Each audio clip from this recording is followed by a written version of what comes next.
So this is the GoPro Hero 11 Mini.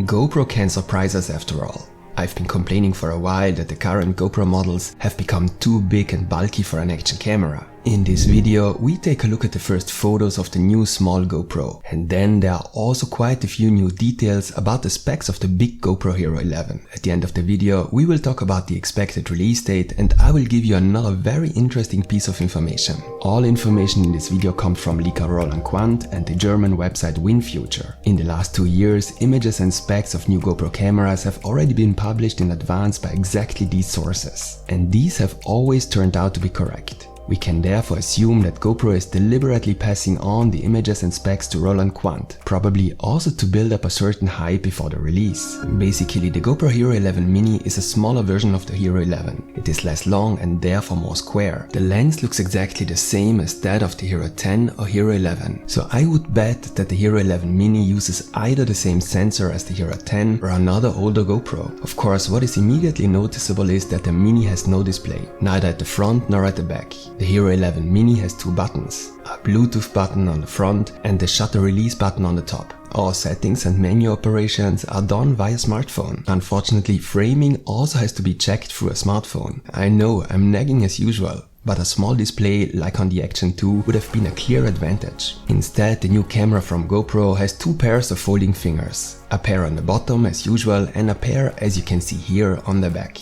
This way the camera can be attached even more flexibly to the various mounts. The design with the grooves on the surface is probably to help with heat management, because depending on the specs of the small GoPro, overheating can of course become a problem with this size. And fortunately, the Hero 11 Mini has a removable battery. The fixed battery of the Hero Session was a big disadvantage of the previous small GoPro. A problem with the battery led to a total failure of the camera. However, you can see from the small battery door that the battery will be much smaller than that of the Hero 10 or 11. Unfortunately, there are no details about the specs yet, but I have a lot of new information about the big Hero 11 for you. I will now present these to you as 5 facts about the Hero 11. And don't forget, there will be another surprise at the end. The GoPro Hero 11 looks exactly like the GoPro Hero 10, with only the lettering on the side changing. These images were already published a week ago, and in direct comparison to the Hero 10, you can see that the body has not been changed. This has now also been explicitly confirmed for the two touch displays. On the back there will be a 2.27-inch touch display, just like on the Hero 10. At the front, a 1.4-inch display. And the battery hasn't been changed either. The Hero 11 will have a 1720 mAh battery,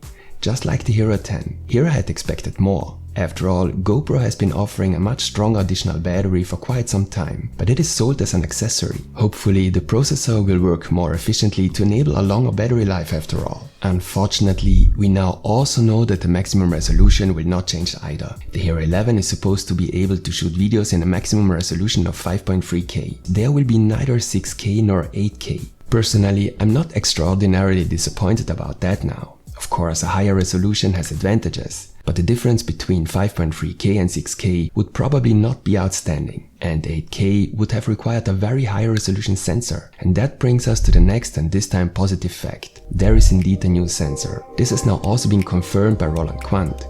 It is supposed to be a new CMOS sensor that enables photos in a resolution of 27 megapixels. The camera software is also supposed to automatically recognize smiles and blinks in order to always deliver the best possible photos. In addition, it should be possible to extract images from videos in a resolution of 24.7 megapixels. I assume that you have to shoot in 4:3 for this resolution. On the Hero 10 Black, when shooting video in 5K 4:3 resolution, you can pull 19.6 megapixel frame grabs, or in 5.3K 16:9 you can pull 15.8 megapixel frame grabs. However, a new sensor always not only brings more megapixels, it can differ from the old sensor in many ways. For example, a new sensor could well lead to better performance in low light. The dynamic range could also be improved. This means the performance in situations where there are very bright and very dark areas in the same frame. However, all this can only be determined by extensive tests. But the new sensor also enables something I didn't expect, and that is fact 4. The new sensor, together with new optics, is supposed to enable a wider field of view,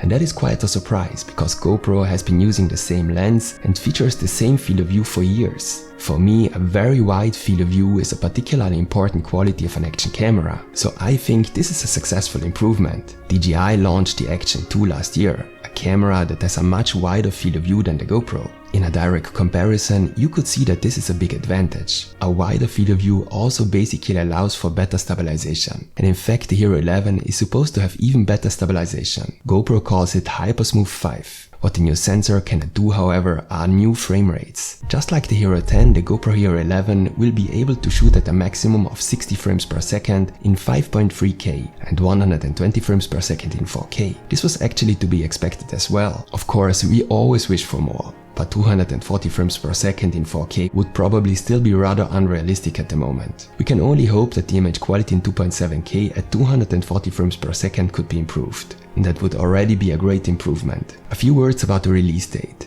These so-called leaks were published this year around the same time as last year. The Hero 10 was then released on September 16th. We can therefore assume a similar time this year. WinFuture assumes a mid-September release. So the release is imminent. And then I have another information for you. This morning I learned that the Insta360 ONE X3 will be introduced this week. It is supposed to have a much larger display and higher resolution, and finally be able to shoot in 4K in single lens mode.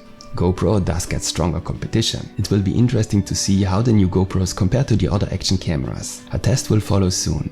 In the meantime, I recommend you check out my comparison of the current best action cameras. If the video was interesting for you, give me a like as feedback, and see you next time.